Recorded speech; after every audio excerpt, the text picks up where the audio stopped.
முதலமைச்சராக கொண்ட அமைச்சரவை மீது இப்பேரவை தனது நம்பிக்கையை தெரிவிக்கிறது என்னும் தீர்மானம் பேரவையின் முடிவுக்கு விடப்பட்டு வாக்குகள் பின்வருமாறு எண்ணி கணிக்கப்பட்டன.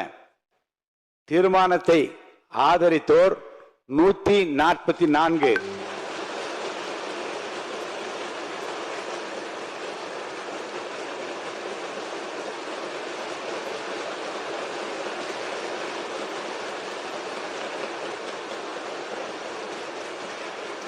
தீர்மானத்தை எதிர்த்தோர் 22, நடுநிலை வகித்தோர் 5.